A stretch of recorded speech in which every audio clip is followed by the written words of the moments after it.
ओम।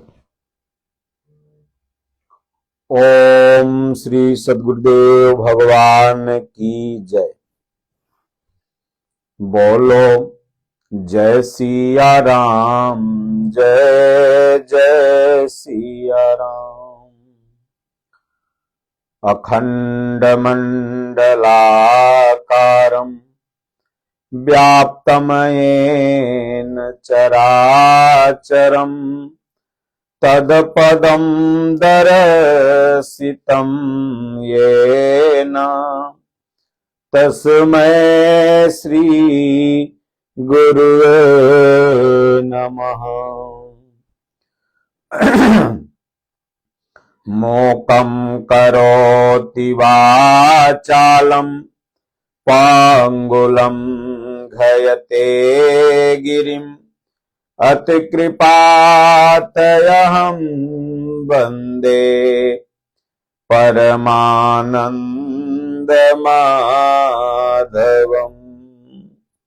बोलिए श्री सद्गुरुदेव भगवान की जय। आज की भगवत चर्चा में सज्जनों, महाकुंभ के बारे में कितने तरह के वहां साधु अभी आते हैं।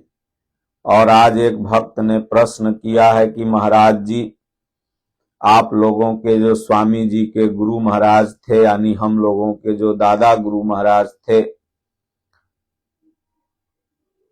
सदगुरु स्वामी परमहंस परमानंद जी महाराज,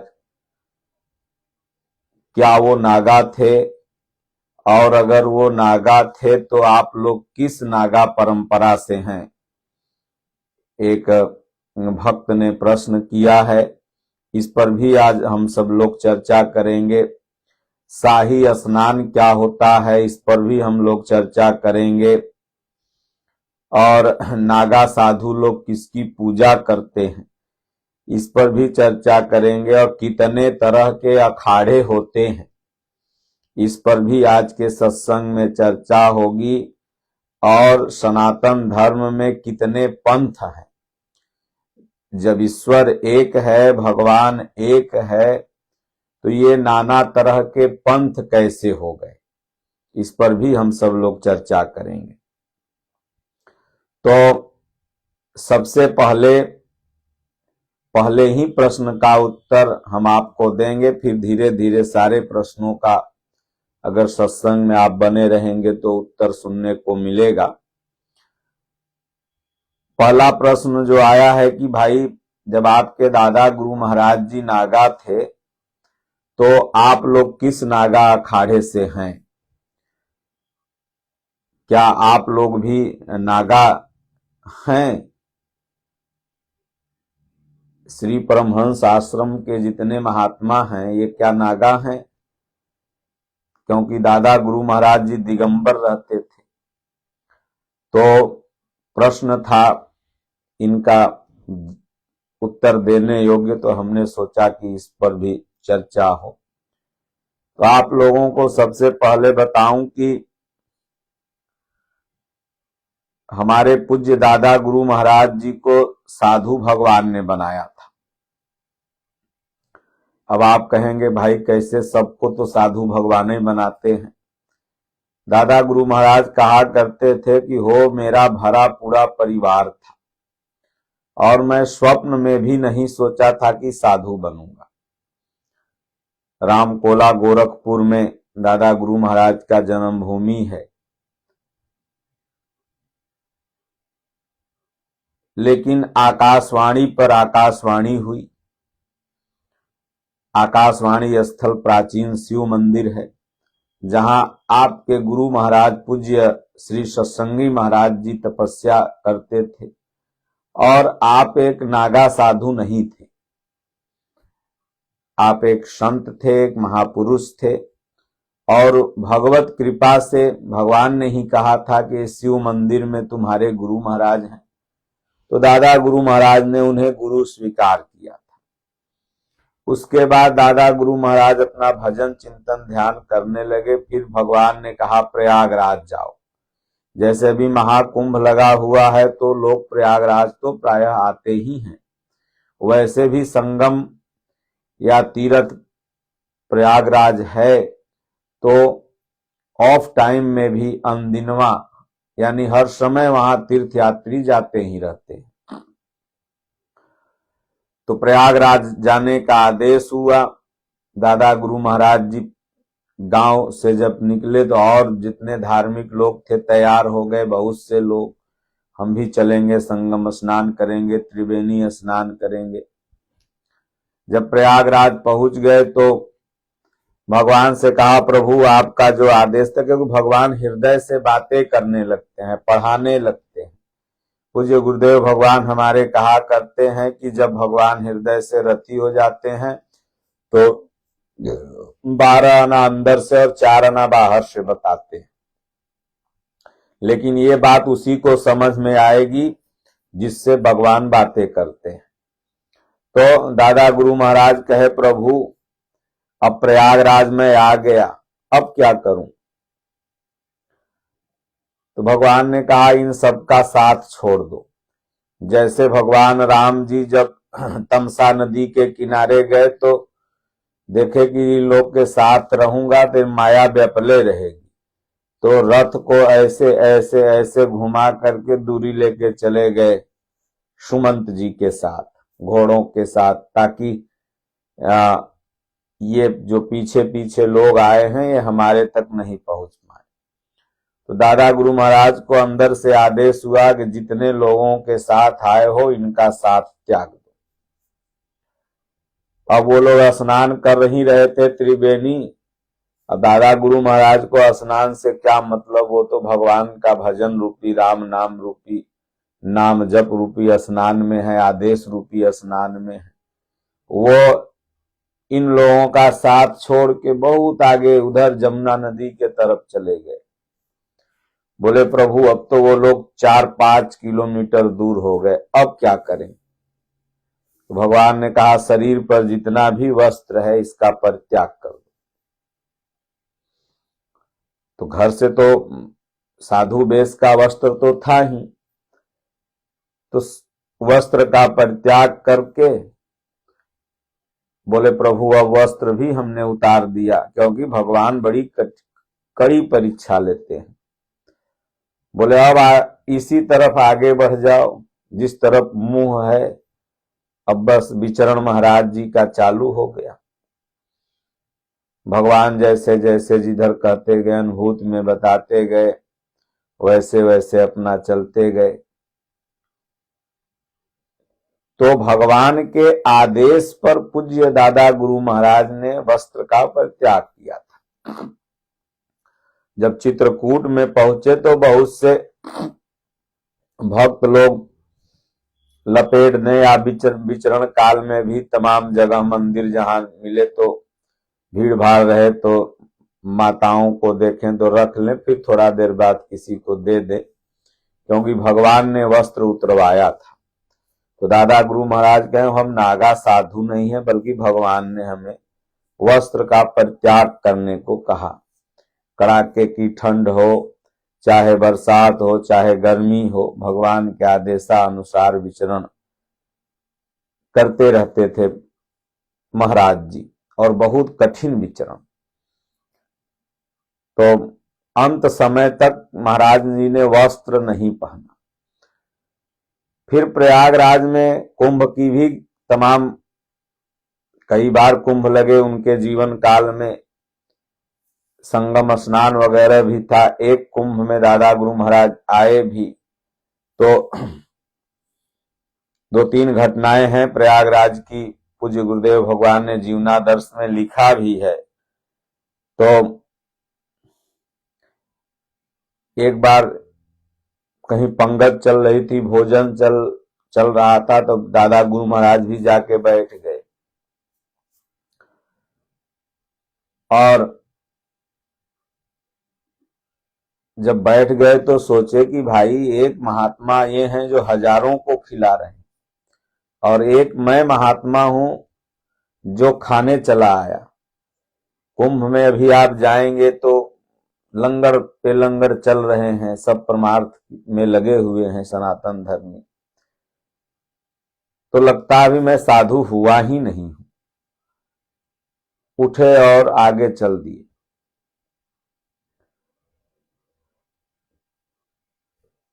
थोड़ी दूर जाके बैठ गए, बोले भगवान अब खिलाएंगे तो खाऊंगा, और ऐसे ही लोग खाएंगे तभी खाऊंगा।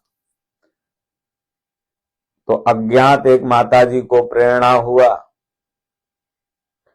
वो पहुंच गई, भंडारा का पूरा सामान लेकर के गई, दंडवत प्रणाम की, बहुत देर से खड़ी रही। जब दादा गुरु महाराज आंख खोले तो बोले, अरे माई क्यों पीछे पड़ी है? बोले महाराज हमको अंदर से आवाज आई है कि उधर जाओ, एक महात्मा है, उन्हें भोजन कराओ, भंडारा करो, तो मैं आई हूं। फिर वहां भंडारा होने लगा, लोग भोजन करने लगे। तो उसके बाद फिर एक बार की घटना है कि एक सिपाही था जो दादा गुरु महाराज को रोक दिया प्रयागराज में ही। बोले न तुमको अखाड़ा का पता न द्वारा का पता, तुम लोग पागल हो, खड़िया हो, यहाँ साधुओं का भंडारा है, तुम जैसे पागलों का नहीं, चलो भागो। तो हाथ पकड़ के भगा दिया। तो दादा गुरु महाराज चले गए, बोले भाई चलो, भगवान की यही मर्जी है, सममान निरादर आदर ही, सब संत सुखी विचरंत मही। तो भगवान की यही मर्जी है। थोड़ा दूर आगे गए तो इस सिपाही के पेट में दर्द होने लगा, क्योंकि भगवान कहते हैं कि जो भी व्यक्ति संत का अपमान करता है, भगवान कहते हैं वो मेरा अपमान कर रहा है, और उसे दंड भगवान देते हैं। तो पेट में दर्द चालू हो गया। अब जो भंडारा रानी साहिबा कर रही थी, उनका बड़ा प्रिय सिपाही था, वो भी आ गई। तो अगल बगल वाले सिपाहियों ने कहा, एक पागल का इसने अपमान कर दिया, भगा दिया। रानी साहिबा ने कहा, अरे वो पागल नहीं होंगे, वो महात्मा होंगे। तो गई ढूंढी तो मिले महाराज जी, तो माफी मांगी और उसको भी ले गई। बोले महाराज माफ कर दीजिए, ये नहीं जान रहा था आपके बारे में।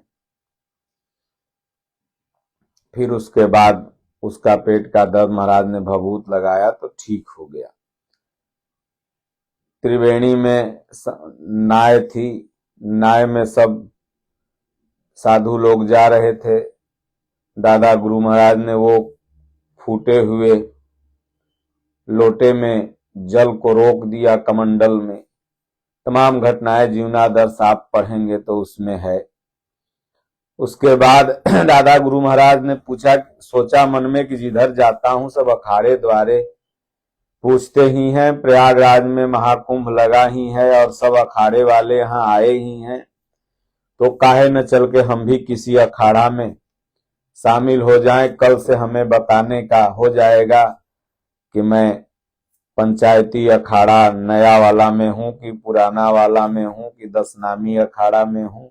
अभी सारे अखाड़ों का नाम आगे बताएंगे, 13 अखाड़े होते हैं। इन 13 अखाड़ों वालों में से कोई एक तो हमें अपना लेगा। जब चले उधर अखाड़ों की तरफ तो अंदर से आवाज आई, आकाशवाणी हुई,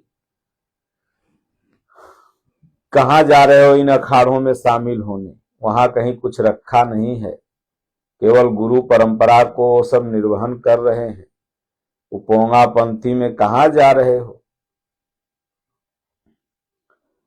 कहें कि हाथ में जगजीवन स्वामी, कान में गोरख लटके, तो इसलिए वहां कहीं कुछ है नहीं। तुम्हारे जैसा साधु, तुम्हारे जैसा गुरु और तुम्हारे जैसा चेला विश्व में कोई नहीं। लौट आए दादा गुरु महाराज, बहुत खुश हुए। बोले भगवान ने हमें डिग्री दिया है। पूज्य गुरु महाराज भी कहा करते हैं, हो साधु की डिग्री भगवान देते हैं, ये अखाड़ा द्वारा वाले डिग्री नहीं देते हैं, साधु भगवान बनाते हैं। और जितने भी ये अखाड़े हैं सबकी स्थापना शंकराचार्य जी ने किया, और शंकराचार्य जी को भगवान ने शंकराचार्य बनाया। स्वयं भगवान शिव के स्वरूप माने जाते हैं। तो इसलिए अखाड़े द्वारे सर्टिफिकेट साधु का नहीं देते, बल्कि भगवान साधु का सर्टिफिकेट देते हैं। और मौके भगवान साधु बनाए हैं। दादा गुरु महाराज ऐसा कहते थे और कहे हो हमें भगवान ने कहा कि तुम्हारे जैसा गुरु, तुम्हारे जैसा चेला विश्व में नहीं। और आज स्पष्ट है कि आप भारत के लगभग जितने भी धार्मिक गांव हैं पूरे भारत में, हर जगह आपको कहीं न कहीं परमहंस आश्रम मिल जाएगा, दादा गुरु महाराज की फोटो टंगी मिल जाएगी, यथार्थ गीता मिल जाएगा, मानस बोध मिल जाएगा, और बड़े बड़े मंदिर हमारे आश्रम के बड़े संत भगवानानंद महाराज जी ने बनवाया, विश्व दर्शन मंदिर।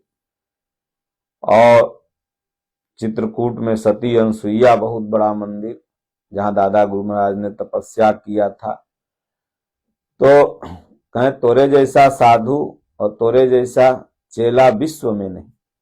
और आज परम पूज्य गुरुदेव भगवान को विश्व गुरु की उपाधि से भी विभूषित किया गया। स्वामी जी ने जैसे ही गीता में लिखा भी है कि ये तो गुरु महाराज का आशीर्वाद है, यथार्थ गीता, और जैसे ही वो आशीर्वाद समाज में आया तैसे ही महाराज जी को विश्व गुरु की उपाधि से विभूषित किया गया। तो ये अखाड़ा द्वारा साधु की डिग्री नहीं देते, बल्कि साधु भगवान बनाते हैं। स्वामी जी कहते हैं दुनिया तुम्हें साधु कहे, महात्मा कहे, त्यागी कहे, फक्कर कहे, कुछ भी नहीं मिलेगा, रोने को आंसू नहीं मिलेगा जब तक कि भगवान न कह दे कि तुम साधु। और जितने भी महापुरुष हुए जिनके नाम पर आज ये गद्दियां चल रही हैं, उन्हें भगवान ने ही कहा कि तुम साधु हो। और इसलिए महाराज जी ने गीता में, यथार्थ गीता में कहा भी कि गद्दियों से कोई महापुरुष नहीं बनता, बल्कि महापुरुषों से गद्दियां बनती। तो जितने भी गद्दी में संचालक हैं उन्हें चाहिए कि अपने गुरु परंपरा का अक्षुण्य अविरल जो ज्ञान है उसका भरपूर पालन करें, उसमें कहीं न कहीं से कुरीतियों का समावेश न होने दें। अब दूसरे प्रश्न पर आइए कि कितने पंथ हैं सनातन धर्म में, और अगर पंथ हैं, भगवान एक हैं, तो ये अनेक पंथ क्यों हैं? भाई किसी जगह जाने का तो रास्ता एक ही होता है।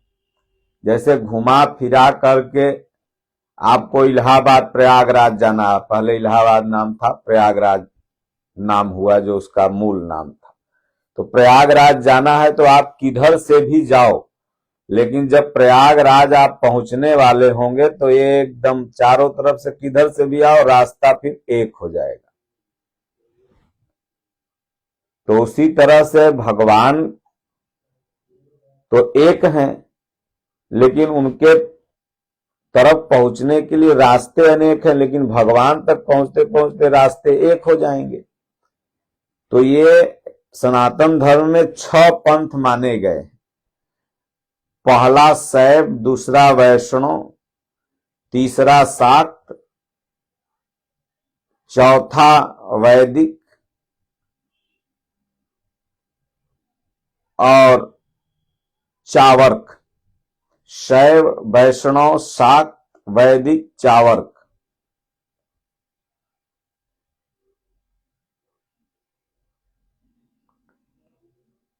और इन्हीं पंथों में से ये हर तरह के विचारधारा वाले लोग पैदा हुए, लेकिन भगवान एक हैं, परमात्मा एक हैं।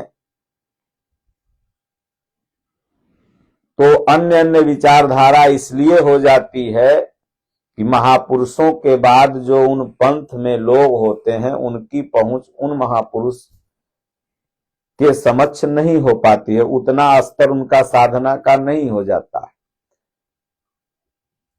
जैसे कोई मानचित्र में देख करके भारत का वर्णन करे और कोई भारत को घूम करके करे, दोनों में अंतर हो जाएगा। किसी स्थान को आप मैप के द्वारा वर्णित करें और उसे घूम करके आए वर्णित करें, दोनों में अंतर हो जाएगा।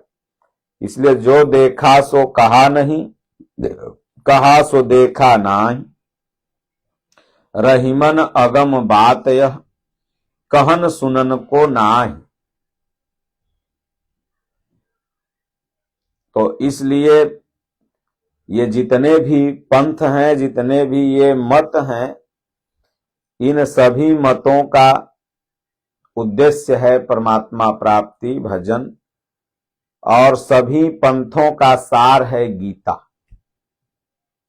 सभी पंथों के लोग गीता को स्वीकार करते हैं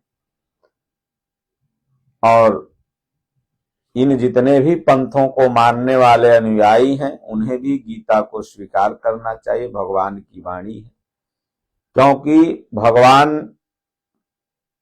परमात्मा ईश्वर इस संसार में एक है, तो पंथ भी एक ही है, विचार भी एक ही होना चाहिए, तब जाकर के जीव का कल्याण हो सकता है। अब 13 अखाड़े हैं। पहला निरंजनी अखाड़ा, दूसरा जूना अखाड़ा, तीसरा महानिर्वाण अखाड़ा, चौथा अटल अखाड़ा, पांचवा पंचाग्नि अखाड़ा, छठवां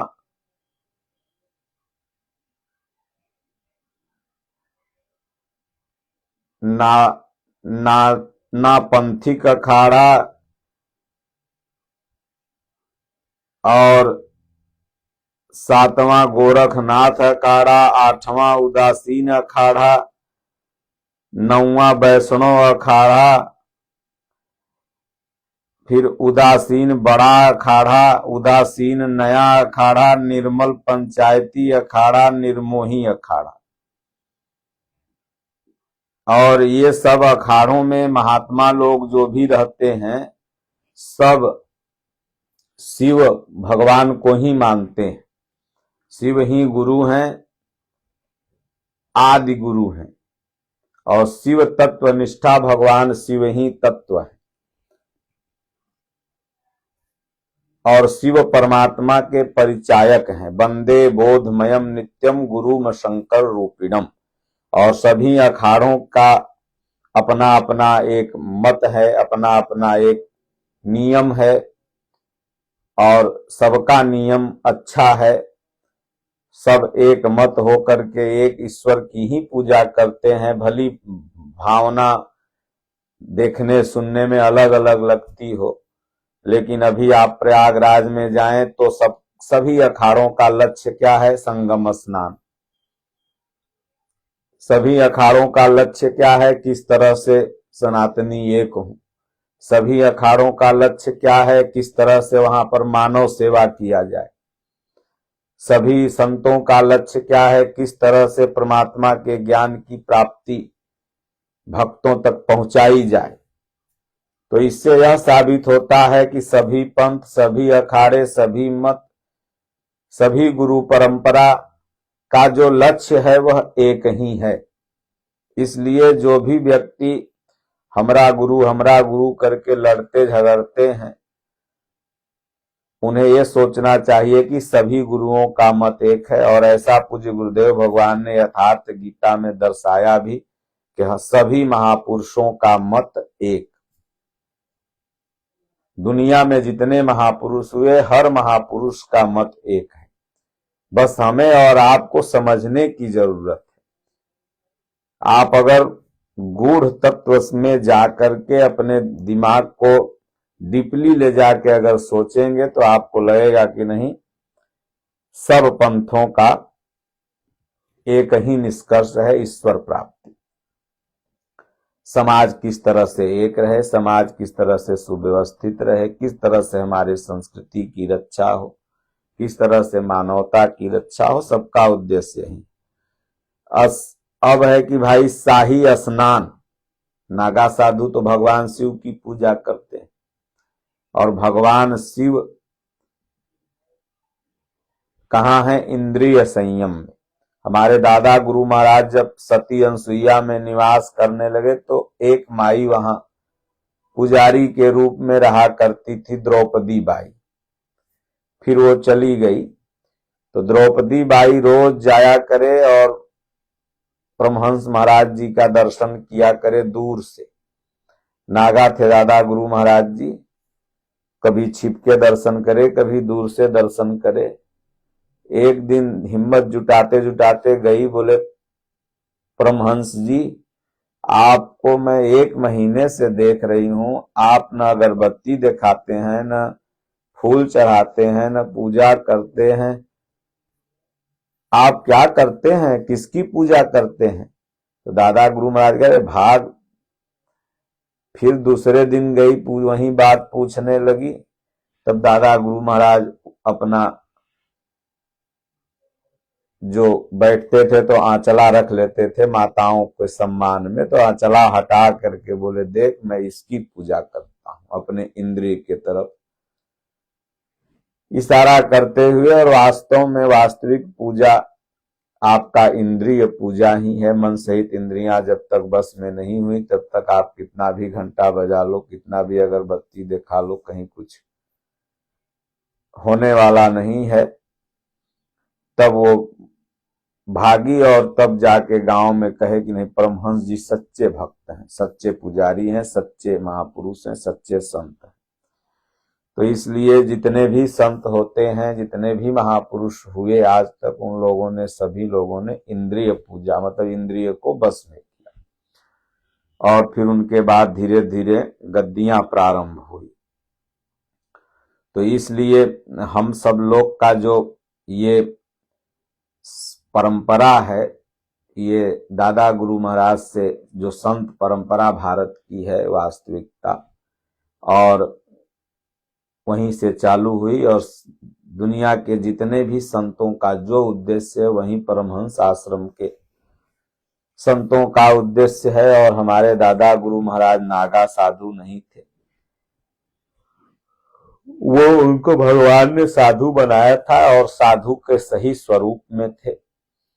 और आज श्री परमहंस आश्रम उन्हीं के नाम पर पूरे भारतवर्ष में कई हजार की संख्या में है।